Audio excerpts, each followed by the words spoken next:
இதுல இங்க அடிச்சா அங்க வலிக்கும், டேய் இங்க அடிச்சா இங்க தாண்டா வலிக்கும் எங்க அமிதாப் மாமாக்கு அப்படின்ற மாதிரி இந்த தடவை இந்த ஈரானுடைய பிளாக்கேடு வந்து சீனாவுக்கு தான் வந்து பிரச்சனையை உண்டாக்கிட்டு இருக்கு. ஈரானுக்கு பிரச்சனை, ஆனா அதனுடைய வலி வந்து சீனா ஃபீல் பண்ண போகுது. யாருங்க? எங்க சொந்தக்காரங்க, அண்ணன், தம்பி, பங்காளி, அவங்க மேல நான் குண்டு போட முடியுமா அப்படின்லாம் கேட்க மாட்டாங்க. போட்டுதான் ஆனோம், இல்லாட்டா சவுதி நொறுக்கி தள்ளிடுவாங்க. இந்தியாவை வந்து ஒரேடியா பகச்சிக்கணும் அப்படின்னு சொன்னா அதுக்கப்புறம் நமக்காக பேசக்கூடியவங்க நாளைக்கு ஏதாவது ஒரு பிரச்சனை வந்ததுன்னா அமெரிக்கா கிட்ட எடுத்து சொல்லக்கூடியவங்கன்றது பார்த்தா அது இந்தியா தான். இந்தியா சொன்னா ஓரளவுக்கு அமெரிக்கா கேட்கும், சீனா சொன்னா கேட்க மாட்டாங்க. ஸோ அமெரிக்கா அவங்களுடைய லெவல் என்ன, அவங்க எந்த எல்லை வரைக்கும் போவாங்கன்றதை அவங்க ப்ரூவ் பண்ணிட்டாங்க. வேற இவங்களால ஒன்றும் பண்ண முடியல. நாங்கள் என்ன பண்ணுவோம் பாரு அப்படின்னு சொன்னீங்க, ஒன்றுமே பண்ணலையே, இன்னும் புதன்கிழமை வரலையா, அதுக்காக தான் காத்துட்டு இருக்கீங்களா? இவங்க ஏதாவது சில்வண்டு மாதிரி பண்ணாங்கன்னு சொன்னால் they will go for carpet bomb. டொக்குன்னு போட்டு தள்ளிட்டு போயிட்டே இருப்பானுங்க. அதுக்கப்புறம் அவங்களாலலாம் வந்து முதுகெலும்பு உடஞ்சா மாதிரி எழுந்து கூட நிற்க முடியாது. நீங்களாம் வேணாங்க, நாங்களே போறோங்க அப்படின்னா எங்கடா இருக்குது உங்ககிட்ட ஆயுதம், என்ன இருக்குது உங்ககிட்ட? ஒரு 10 குண்டு அணுகுண்டு வச்சுட்டு நாங்கள் போட்டு தள்ளிடுவோம்னா அவன் நினைச்சாங்கன்னா சுத்தமா யூரோப்பையே ஒன்றும் இல்லாமல் பண்ணிடுவாங்க அப்படின்னா ஒன்றும் புரிஞ்சுக்க மாட்டேங்கிறாங்க. அமெரிக்காவோடையும் லாஜிஸ்டிக் ஒப்பந்தம் போட்டிருக்கோம், நம்ம ரஷ்யாவோடையும் போட்டிருக்கோம். எப்படியா ஒரே நேரத்தில் அவங்களோடையும் இவங்களோடையும் இதுதான் இந்தியா, இதுதான் மோடி, போதுமா?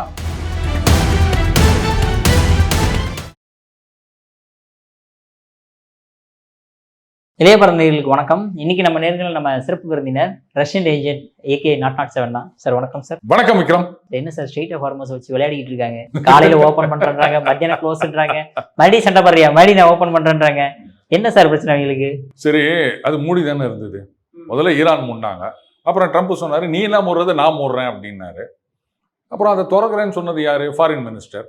அவர் சொல்லி 24 மணி நேரத்துக்குள்ள மறுபடியும் IRGC வந்து மூடு அப்படின்ட்டாங்க. மூடித்தானடா இருந்தது முட்டா பையில, அதை எவன்டா திறந்தது அப்படின்னு. அல்டிமேட்லி என்ன ஆச்சு? ஈரான் ஷிப்பு அங்கே உள்ள நுழைய முடியாது அப்படின்னு அவங்க ஷிப்பை தட்டி தூக்கிட்டாங்க. இப்போ இவங்க என்ன ரிட்டாலியேட் பண்ணாங்க? ஒன்றும் பண்ண முடியாமல் உட்காந்து நிற்கிறாங்க. கையறு நிலைமை அப்படின்னு சொல்லணும். இதில் இங்கே அடித்தா அங்கே வலிக்கும், டேய் இங்கே அடித்தா இங்கே தாண்டா வலிக்கும் எங்கள் அமிதாப் மாமாக்கு அப்படின்ற மாதிரி இந்த தடவை இந்த ஈரானுடைய பிளாக்கேடு வந்து சீனாவுக்கு தான் வந்து பிரச்சனையை உண்டாக்கிட்டு இருக்குது. ஈரானுக்கு பிரச்சனை, ஆனால் அதனுடைய வலி வந்து சீனா ஃபீல் பண்ண போகுது. அந்த ஆயில் வெல் அதெல்லாம் நீ வந்து எடுக்கலைன்னா இத்து போயிடும் விக்ரம். அந்த ஆயில் ஸ்டோரேஜ் எல்லாம் ஃபில் ஆயிடுச்சின்னு சொன்னால் அதுக்கப்புறமா வந்து நீங்கள் அந்த ஆயில் எடுக்க முடியாது. எடுக்காமல் விட்டுட்டீங்கன்னா அந்த கிணறு தூர்த்து போச்சின்னு சொல்லுவாங்கல்ல, அந்த மாதிரி ஆயிரும். ஸோ நான் என்ன ஃபீல் பண்ணுறேன்னா, இப்போ மறுபடியும் VP வராரு, மருமவன், அந்த ரியல் எஸ்டேட் ஏஜென்ட்டு 3 பேரும் வராங்க. அவ்வளோ தூரம் வராங்கன்னும் போது அந்த பார்லிமெண்ட் ஸ்பீக்கர் காலி பாஃபா அவர் சொல்லியிருக்காரு, இது பாருங்க இந்த மாதிரி மிரட்டினாலாம் நாங்கள் பேச்சுவார்த்தைக்கு வர முடியாது, நாங்கள் இன்னும் புதுவிதமான ஆயுதங்களை எல்லாம் வச்சுருக்கோம், புதுசாக என்ன கொண்டு வரோன்னு பாருங்கள் அப்படின்னு மிரட்டியிருக்காங்க. அண்டு நாங்கள் பேச்சுவார்த்தையில் கலந்துக்கிறதா இல்லை அப்படின்ற மாதிரி சொல்லியிருக்காங்க. பட் என்னுடைய கருத்து என்னென்னா அல்டிமேட்லி அவங்க வருவாங்கன்னு தான் நான் நினைக்கிறேன், வராமல் இருக்க முடியாது. ஏன்னா வைஸ் பிரசிடென்ட் வரார் அப்படின்னும் போது அவங்க வராங்கன்னா ஏற்கனவே சொன்னது தான், அவங்க வராங்கன்ற அஷூரன்ஸ் இல்லாமல் அவர் வரமாட்டார். வந்து பார்த்துட்டு யாரும் இல்லைன்னு திரும்பி போகிறதுன்றது அசிங்கம். ஏன்னா அவர் வேற அடுத்த தடவை பிரசிடென்ட் போஸ்ட்டுக்கு ஆசைப்பட்டுட்டு இருக்கார். பட் இதை இப்படி கூட அவங்க ட்விஸ்ட் பண்ணிக்கலாம். எதையுமே வந்து நாம எப்படி யூட்டிலைஸ் பண்ணிக்கிறோன்றது தான். VP வந்துட்டு திரும்பி போறார் அப்படின்னு வச்சுக்கோங்களேன், அதுக்கப்புறம் அமெரிக்கா போட்டு போலன்னு பொழந்தாங்கன்னா அங்க இருக்க மக்கள் கேட்க மாட்டாங்க, பாரு நம்ம VP அசிங்கப்படுத்திருக்கானுங்க அவனுங்க, அவனை சும்மா விடுறதா, இன்னும் 4 போட்டு போலங்க நாங்களும் வரோம் அப்படின்வாங்க. ஸோ இதுதான் அரசியல் அப்படின்றது. அடுத்தது நம்ம இந்த அசிம் முனீர், என்ன கூட்டியாரன்னு சொன்னேன், அதுக்கு நாங்கள் இவரையே கூட்டினு வந்திருக்கலாம் போல, இட்டாந்து போறோம், அவர்கிட்ட சொன்னா கூட இட்டாந்து இருப்பார் போலகடா, நீ என்னடா பண்ணினுக்கிற அப்படின்ட்டு இவரை கூப்பிட்டாலும் கூப்பிடுவாங்க. ஏன்னா எலெக்ஷன் முடிஞ்சிடும், இவரை ஏதோ ஒரு நாள் தள்ளி வச்சிருக்காங்க போல இருக்கு, அந்த டெட்லைன் அதுக்குள்ள கைது போடு அப்படின்னு இருக்காரு. ஸோ நான் என்ன எதிர்பார்க்குறேன் அப்படின்னா, பேச்சுவார்த்தைக்கு ஏதோ வருவாங்க, வந்துட்டு இல்லை இது இல்லை அது இல்லை அப்படின்னு சொல்லுவாங்க, இன்னும் ஒரு 10 நாள் எக்ஸ்டெண்ட் ஆகும் அப்படின்னு. ட்ரம்ப்புக்கு வந்து இதை எக்ஸ்டெண்ட் பண்றது பெனிஃபிட். ஏன்னா இன்னும் 10 நாள் நீங்க பிளாக்கேட் பண்ணீங்கன்னா இந்த எண்ணெய் கிணறுலாம் தூந்து போயிடும். எண்ணெய் எடுக்கல அப்படின்னா காலி. தூந்து போயிடுச்சுன்னா அதை ரிப்பேர் பண்றது ரொம்ப கஷ்டம் விக்ரம். ஸோ அதைத்தான் அவர் பண்ணிட்டு இருக்காரு. அதுக்கு நான் இன்னும் 10 நாளா, இன்னும் 1 மாசம் கூட வச்சுக்கிறா சார், நீ நல்லா போய் பேசி எல்லாம் கலந்து பேசி வாங்க அப்படின்னு கூட சொல்லுவாரு. இது எப்படி இவங்க ஃபேஸ் பண்ண போறாங்க அப்படின்றது தான் தெரியல. பட் இருந்தாலுமே இப்போ வந்து நம்ம இந்தியன் ஷிப்ஸ் எல்லாமே வந்து அலோவ் பண்ணிட்டாங்களா சார்? எதனால ஈரானுக்கு அந்த அளவுக்கு பாசம் இந்தியா மேல மட்டும்? எங்க அலோவ் பண்ணாங்க? அதான் ஒன்று துப்பாக்கியில் சுட்டாங்கல்ல, திரும்பி போயிடுச்சு இல்லை. சரி, இதுல அலோவ் பண்றது அலோவ் பண்ணல அப்படின்றதெல்லாம் வந்து வேற. பாசம் அப்படின்றத விட ப்ராக்டிகாலிட்டி அப்படின்னு ஒன்று இருக்குது. ஏன்னா இன்னைக்கு வந்து அசிம் முனீர் மேல அமெரிக்காவுக்கே சந்தேகம் இருக்குது.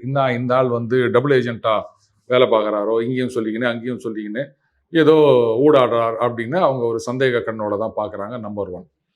நம்பர் 2, ஈரானும் வந்து பாகிஸ்தானை என்றைக்குமே நம்பாது. ஏன்னா இங்கேருந்து 13,000 சோல்ஜரை சவுதிக்கு அமைச்சிருக்காங்க. நாளைக்கு மறுபடியும் சண்டை வந்ததுன்னு சொன்னா அப்போ இவங்க அவங்க மேலே குண்டு போடுவாங்க, அவங்க இவங்க மேலே குண்டு போடுவாங்க. அது பாகிஸ்தான் வந்து யாருங்க, எங்க சொந்தக்காரங்க, அண்ணன் தம்பி பங்காளி, அவங்க மேல நான் குண்டு போட முடியுமா அப்படின்லாம் கேட்க மாட்டாங்க. போட்டு தான் ஆனோம், இல்லாட்டா சவுதி நொறுக்கி தள்ளிடுவாங்க. அப்போ ஆர்மி அங்க கொண்டு போய் வச்சு போட்டு நான் உங்களோட ஃப்ரெண்டுங்க வாங்க பேச்சுவார்த்தை கூப்பிடுறேன்னா எவனாவது நம்புவானா?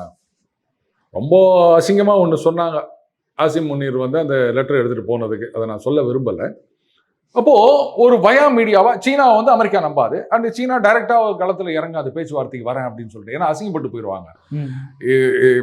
ட்ரம்ப்புடைய நோக்கமே ஈரான் அமுக்கினா சைனாக்கு வலிக்கும் அப்படின்னு. அப்ப சைனா நேரா வந்தாங்க அப்படின்னா ஓ வலி அதிகமாயிடுச்சு, அதான் இவங்க நேரா வராங்கன்னு புரிஞ்சுப்பாரு ட்ரம்ப். அதனால அவங்க நேரா வரமாட்டாங்க. அண்ட் ரஷ்யா அப்படின்னா வந்து இந்த சிச்சுவேஷன்ல ரஷ்யாவை சேர்த்துக்கிறது கஷ்டம். நாங்கள் உக்ரைனில் சண்டை நடந்துட்டு இருக்கு, அவங்க எல்லாம் வாரிங் பார்ட்டி. ஸோ அதனால அவங்களோட இதில் இன்னொரு ஈகோ இருக்குது ட்ரம்ப்புக்கு. என்ன ரஷ்யாவோட சமமாக உட்காந்து நான் பேசணுமா உள்ளுக்குள்ள அவருக்கு இருக்கும். என்னெல்லாம் வந்து ரஷ்யா நீங்கள் வந்து பெரிய கண்ட்ரி, கிரேட் கண்ட்ரி, வாங்க நம்ம ட்ரேட் பண்ணலாம் அப்படி இப்படின்னு சொன்னாலுமே அதெல்லாம் கரெக்டு. ஆனாலும் நான் தான் அப்படின்ற ஒரு ஈகோ இருக்குது அவருக்குள்ளார. அதுவும் சண்டை நடந்துட்டு இருக்கு அப்படின்னும் போது இந்த நேரத்தில் அவங்கள கூப்பிட்டு மத்தியஸ்தம் பண்ணுறதுக்கும் அவர் ஒத்துக்க மாட்டார். அப்போ இந்தியா அப்படின்றது வந்து நம்ம எந்த பக்கமும் பெருசா அப்போஸ் பண்ணாம இல்ல சப்போர்ட் பண்ணாம நமக்கு என்ன தேவையோ நம்ம அதை பார்த்து நிற்கிறோம். அதனால அதை பகச்சிக்க வேணாம். இந்தியாவை வந்து ஒரேடியா பகச்சிக்கணும் அப்படின்னு சொன்னா அதுக்கப்புறம் நமக்காக பேசக்கூடியவங்க நாளைக்கு ஏதாவது ஒரு பிரச்சனை வந்ததுன்னா அமெரிக்கா கிட்ட எடுத்து சொல்லக்கூடியவங்கன்றது பார்த்தா அது இந்தியா தான். இந்தியா சொன்னா ஓரளவுக்கு அமெரிக்கா கேட்கும், சீனா சொன்னா கேட்க மாட்டாங்க. அதனால அதை கெடுத்துக்க வேண்டான்றதுனால தான் வந்து அவங்க இதுல இன்னொன்னையும் பார்க்கணும். அங்க பிரச்சனை இப்ப நம்ம கட்சி மாதிரி தான். ஒரு குரூப் வந்து இவங்களுக்கு எதிராக பேசுறது, ஒரு குரூப் இவங்களோட கூட்டணி வேணும்னு சொல்றது, இல்லை நாங்கள் இவங்களோட தான் போனோம்னு சொல்றது இல்லையா? அந்த மாதிரி தான் ஐஆர்ஜிசி வந்து சண்டைக்கு போனோன்றாங்க, சிவிலியன் லீடர்ஷிப் வந்து போகக்கூடாதுன்றாங்க. ஏன்னா சைனா ப்ரெஷர். ஏன்டாடி எங்களை இழுத்து விட்டு தேர் இழுத்து தெருவில் நிற்க வச்சுக்கிறீங்க, நாங்கள் தானடா அடி வாங்கி நிற்கிறோம் அப்படின்னு. அதனுடைய ரிசல்ட்டாக தான் ஐஆர்ஜிசி வந்து இவங்களை அட்டாக் பண்ணதை நான் பார்க்குறேன். ஓகே சார், அதே மாதிரி இப்போ முதற்கட்ட பேச்சுவார்த்தை வந்து தோல்வி அடைஞ்சிருச்சு. இப்போ 2வது கட்ட பேச்சுவார்த்தையை வந்து நடத்துறதா பிளான் பண்ணிருக்காங்க. இதாவது சக்சஸ் ஆகுமா என்ன? உடனடியாலாம் ஆகாதுங்க, நிறைய கிவ் அண்ட் டேக் இருக்குது, புரியுதுங்களா? முதல் கட்டம் போதே நான் தான் சொன்னேன், இன்னும் பல கட்டங்கள் பேச்சுவார்த்தை நடக்கும். அது சீஸ்ஃபயரும் ஒன்றும் தள்ளி போகும், கூடவே பிளாக்கேடும் தள்ளி போகும். இங்கே தான் ஈரானுடைய அந்த ப்ரிகாரியஸ் சிச்சுவேஷனை நம்ம புரிஞ்சுக்கணும். சீஸ்ஃபயர் தள்ளி போச்சுன்னு சொன்னால் பிளாக்கேடும் தள்ளி போகும். இவங்க நினைக்கலாம் ரைட்டு கொஞ்சம் டைம் கிடைச்சிது அப்படின்னு. டே டைம் தாண்டா உனக்கு அகெயின்ஸ்டா இருக்குது. இதுக்கு முன்னாடி டைம் அப்படின்றது வந்து இவங்களுக்கு அட்வான்டேஜா இருந்தது. ஏன்னா அந்த பிளாக்கேடுக்கு முன்னாடி வரைக்கும் சீனாலேருந்து கண்டினியூஸா எல்லாம் வந்துட்டு இருந்தது. இங்க இப்ப பிளாக்கேட்னு சொன்ன பிறகு ரெப்ளனிஷ்மெண்ட் ஒண்ணுமே வரல. இங்கேருந்து சீனாவுக்கு ஒன்றும் போல. ஸோ இந்த சீஸ்ஃபயர் அண்ட் பிளாக்கேட் இன்னும் 1 மாசத்துக்குனாலும் ட்ரம்ப் 1 மாசம் என்ன ராசா உனக்கு வேணுமா, 1 வருஷம் எடுத்துக்கோ அப்படின்வாரு. இங்க ஒன்றும் இல்லாம போயிடும். அதனால time is not on their side, the time bomb is ticking. இங்கே கன்சல்ட் பண்ணணும் மறுபடியும் அந்த கமேனி சுப்ரீம் லீடர், அவர்கிட்ட கன்சல்ட் பண்ணணும், அவர் அப்ரூவல் கொடுக்கணும், அந்த ஐஆர்ஜிசி முரண்டு பிடிக்காம இருக்கணும். அதனால மேபி என்ன பண்ணுவாங்க, அந்த புறாக்கல்ல கட்டி அனுப்புற மாதிரி யாரையாவது ஒருத்தராங்க அனுப்பிச்சு நீங்க போங்க, இவங்க இவ்வளோ இறங்கி வராங்க, நம்ம இது பண்றாங்க, கிவ் அண்ட் டேக்கு என்ன சொல்றீங்க அப்படின்ட்டு அது மாதிரி ஒன்றா நடக்கலாம். ஏன் நான் சொல்றேன்னா மறுபடியும் இதுதான், ரொம்ப நாள் இழுத்தீங்கன்னா அந்த கிணறெல்லாம் தூர்ந்து போயிடும். அதை வந்து தூர் வாரணும்னா ரொம்ப செலவாகும். ஸோ இது நிறைய கட்டங்கள் நடப்பதற்கு ஒரு வாய்ப்பு இருக்கின்றது விக்ரம். பேச்சுவார்த்தை நாங்கள் நடத்த மாட்டோம் அப்படின்னு சொன்னாங்கன்னா இமிடியேட்டாக அமெரிக்கா அட்டாக் பண்ண ஆரம்பிக்க மாட்டாங்க. ஏன்னா அவங்களுக்கு தெரியும் அட்டாக்கை விட இந்த பிளாக்கேட் தான் ரொம்ப எஃபெக்டிவாக இருக்குது அப்படின்னு. இது ஒன்று போதும், ஆடாமல் ஜெயிச்சோமடா அப்படின்ற மாதிரி குண்டே போடாமல் நான் அவங்கள வந்து சரண்டர் ஆக வைக்கிறேன் பார் அப்படின்னு. இதுதான் நான் அன்றைக்கே சொன்னேன், பிளாக்கேட் அப்படின்றது பயங்கரமான ஸ்ட்ராட்டஜி அப்படின்னு. அதை தான் நம்ம பார்த்துட்டு இருக்கோம். இன்றைக்கும் நீங்கள் ஈரானுக்கு ஃபயர் ஒன்றுனா விட்டுட்டு போங்க, ஈரான் தான் ஜெயிச்சதுன்னு சொல்லிட்டு போங்க, எனக்கு ஒன்றும் இல்லை. Okay sir. பட் இப்போ இந்த மாதிரி சீஸ்பேர் இப்போ யாருமே வந்து சண்டை போட்டுக்கலையா சார்? இஸ்ரேல் லெபனானுமே சைலண்ட் ஆகிட்டாங்களா என்ன? ஆமாம், ஹிஸ்புல்லாவே வந்து நாங்கள் சரண்டர் இந்த பெரிய இல்லை இங்கே இருக்கின்ற மெஷின் கன்னு அந்த மாதிரி இதெல்லாம் நாங்கள் வந்து கொடுத்துட்றோம் அப்படின்னு சொல்லியிருக்காங்க. லெபனான் அப்படி கொஞ்சம் அப்படி மறந்து பிடிச்சிருந்தாங்க. எவென்ச்சுவலி அவங்க வழிக்கு வந்து தான் ஆனோம் வந்து பேச்சுவார்த்தை அப்படின்னு. அந்த 10 நாள் சீஸ்ஃபயர் எதுவும் நடக்கலை, எல்லாமே வந்து சும்மா தான் இருக்காங்க. ஒன்னே நடந்ததுன்னா அந்த டுஸ்கா ஷிப்பு அதை போட்டுட்டு டேக் ஓவர் பண்ணாங்க அமெரிக்கா. அதில் வந்து வெடிமருந்து இருக்குது அப்படின்னு. இதுதான் சீனா குயோமுயன்னு கத்தினுக்கிறாங்க, கத்த தான் முடியும், வேற என்ன பண்ண முடியும்? ஸோ அமெரிக்கா அவங்களுடைய லெவல் என்ன, அவங்க எந்த எல்லை வரைக்கும் போவாங்கன்றதை அவங்க ப்ரூவ் பண்ணிட்டாங்க. வேற இவங்களால ஒன்றும் பண்ண முடியல. நாங்கள் என்ன பண்ணுவோம் பாரு அப்படின்னு சொன்னீங்க, ஒன்றுமே பண்ணலையே, இன்னும் புதன்கிழமை வரலையா? அதுக்காக தான் காத்துட்டு இருக்கீங்களா சார்? அதே மாதிரி இப்போ வந்து ஏமன்ல இருக்கிற ஹூதிஸ் வந்து இந்த பாபல் டிமாண்டம் பீமே வந்து பிளாக்கேட் பண்ணாங்கன்னா என்ன சார் பண்றது? விக்ரம், ஈரானையே தட்டி தூக்க போறாங்க இந்த ஏமன் ஹூத்திலாம். எந்த மூலைக்கு? அது ஒன்றும் பெரிய விஷயம் கிடையாது. ஒரே நேரத்தில் 2 பக்கமும் வேண்டாம் அப்படின்னு தான் அமெரிக்கா சும்மா இருந்தாங்க. இவங்க ஏதாவது சில்வண்டு மாதிரி பண்ணானுங்கன்னு சொன்னால் they will go for carpet bombing. டொக்குன்னு போட்டு தள்ளிட்டு போயிட்டே இருப்பானுங்க. அதுக்கப்புறம் அவங்களாலலாம் வந்து முதுகெலும்பு உடஞ்சா மாதிரி எழுந்து கூட நிற்க முடியாது. அண்டு சவுதி இன்னும் கடுப்பாயிருவாங்க. ஏன்னா சவுதி வந்து அந்த பைப்லைன் வழியாக இந்த பக்கமாக அவங்க அனுப்பிச்சிட்டு இருக்காங்க. அதையும் நீங்கள் பிளாக் பண்ணிட்டீங்க அப்படின்னு சொன்னால் என்னங்களா நினச்சின்னு இருக்கிறீங்க அப்படின்ட்டு, இது பார் இனிமேல் ஈரான் ஒன்று இருக்கவே கூடாது, நீ என்ன சொல்லுது, நான் சொல்கிறேன், ஈரானையே அழிச்சிரு அப்படின்னு சவுதியே சொல்லுவாங்க. அதனால் அந்த அளவுக்கெல்லாம் போக மாட்டாங்க விக்ரம். போனாங்கன்னா அது வந்து கொல்லிக்கட்டை எடுத்து தள்ள சொரிஞ்சிக்கிற மாதிரி தான், வேற ஒன்றும் கிடையாது. Okay sir. இப்போ ரஷ்யாவோட இப்போ அவங்களுடைய ஸ்ட்ராட்டஜி என்ன சார்? இவ்வளோ பிரச்சனை நடந்துருக்கு, சைலண்ட்டாக இருக்காங்க அவங்க. வெரி சிம்பிள், கல்லால் அப்படியே காசா வந்து கொட்டுது தம்பி, காசுமே இல்லை காசு வந்து அப்படின்னு ரொம்ப சந்தோஷமா இருக்காரு. ஆயில் விலை ஏறி போச்சு, அந்த வெய்வர் வேற மறுபடியும் 1 மந்த் எக்ஸ்டெண்ட் பண்ணியிருக்காரு. நிறைய பேருக்கு ஆயில் விற்க போறாங்க, அதுவும் அதிக ரேட்ல. இன்னைக்கு நெபா வந்தது, யாரோ ஒன்னா சண்டை போடுங்க, பிளாக்கேட் பண்ணுங்க. அது வேற எல்என்ஜி இப்போ 40% தள்ளுபடியில் கொடுக்குறாரு. ஆடி தள்ளுபடிக்கு முன்னாடியே வந்துச்சு, வந்து எல்லாரும் வாங்கிக்கோங்க அப்படின்னு. அதனால எல்லாம் வாங்கினுக்கிறாங்க, எல்லாரும் குஷியா இருக்காங்க, ஈரான் தவிர, சைனா தவிர. சார் அதே மாதிரி ஆல்ரெடி வந்து அமெரிக்கா மேலே வந்து நேட்டோ செம்ம டென்ஷன்ல இருக்காங்க. ஒவ்வொருத்தர வந்து ட்ரம்ப் சொல்றது கேட்க மாட்டேங்கிறாங்க. ஸோ இப்போ நேட்டோட சுச்சுவேஷன் என்னவா இருக்கும்? இல்லை, நேட்டோ என்னைக்கு வந்து தனியாக நேட்டோ அப்படின்னா அதில் இருக்க யூரோப்பியன் யூனியன், அவங்கள தான் இப்போ நீங்கள் நேட்டோன்னு சொல்கிறீங்க இல்லையா, அவங்க இன்னைக்கு தனியாக டிசிஷன் எடுத்தாங்க. அமெரிக்கா என்ன சொல்லுதோ அதுதான் நேட்டோவோட டிசிஷன். அவங்க சொன்ன எல்லாம் வாங்க அப்படின்னா உடனே வருவாங்க. இந்த தடவை தான் வரமாட்டோம் அப்படின்னு கூத்தடிச்சிட்டு இருக்காங்க. எத்தனை நாளைக்கு அமெரிக்கா வரமாட்டோம்னு சொன்னால் இவங்கெல்லாம் என்ன ஆவானுங்க? இப்போ வந்து பிரெஞ்சு அதிபரோ இல்லை வந்து இவங்கெல்லாம் வந்து நாமெல்லாம் தனியாக ஒரு குரூப் ஆரம்பிக்கணும். என்ன ஆரம்பிக்க போறீங்க? என்ன தெரியாம ஞாபகம் வருது, அது என்ன படம் அது, ஜீவா, இந்த ஸ்ரீநாத், சத்யன், எங்களுக்கெல்லாம் காலேஜில் ஒரு பேர் இருக்கு, எப்பா அப்படியே எக்ஸ்பெண்டபிள்ஸ் பார்க்குற மாதிரி இருக்குது, ஞாபகம் இருக்கா? ஸோ அந்த 4 பேர் மாதிரி தான் எனக்கு வந்து இன்னைக்கு மேக்ரோனோ இல்லை மெர்ஸோ இல்லை ஸ்டாமரோ எங்கள் கண்ணுக்கு தெரியுறாங்க. இது வந்து வேலைக்கு ஆகாது விக்ரம். ஏன்னா அங்கே உக்கிரமாக சண்டை நடந்துட்டு இருக்கு. அதுவும் நீங்கள் என்ன சொல்றீங்க, ரஷ்யா தான் எங்களுக்கு பெரிய எதிரின்னு சொல்றீங்க. சரி, அப்போ என்ன பண்ண போறீங்க? ரஷ்யா பெரிய எதிரி, அடுத்த வருஷமே அவர் வந்து யூரோப் மேலே பெரிய தாக்குதல் நடத்துவார் அப்படின்னு சொல்லிட்டு இருக்கிற ஒரே ஒரு பலம் அமெரிக்கா. நீங்களாம் வேணாங்க, நாங்களே போறோங்க அப்படின்னா எங்கடா இருக்குது உங்ககிட்ட ஆயுதம்? என்ன இருக்குது உங்ககிட்ட?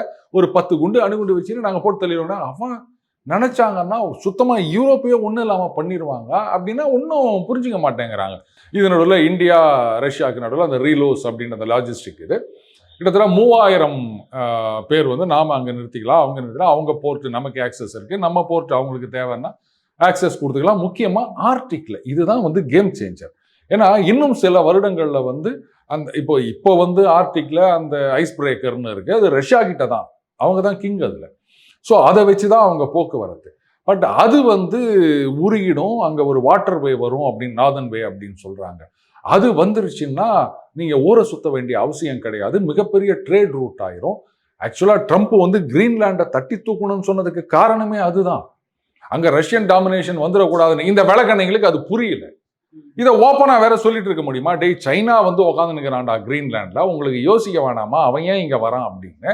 அங்க ஒண்ணுமே முளைக்காது. அப்புறம் எதுக்கு அவன் அங்க வந்து இன்வெஸ்ட் பண்றேன்னு சொல்றான், கொஞ்சமாவது அறிவு வேணாமா உங்களுக்கு அப்படின்னா இவனுக்கு கேட்க மாட்டேன்றானுங்க. ஸோ நமக்கு இப்போ ஆர்டிக் ஆக்சஸ் இருக்கு. அந்த மாதிரிலாம் நம்ம ஒப்பந்தம் போட்டு, அமெரிக்காவோடையும் லாஜிஸ்டிக் ஒப்பந்தம் போட்டிருக்கோம், நம்ம ரஷ்யாவோடையும் போட்டிருக்கோம். எப்படியா ஒரே நேரத்தில் அவங்களோட இவங்களோடனா இதுதான் இந்தியா, இதுதான் மோடி, போதுமா?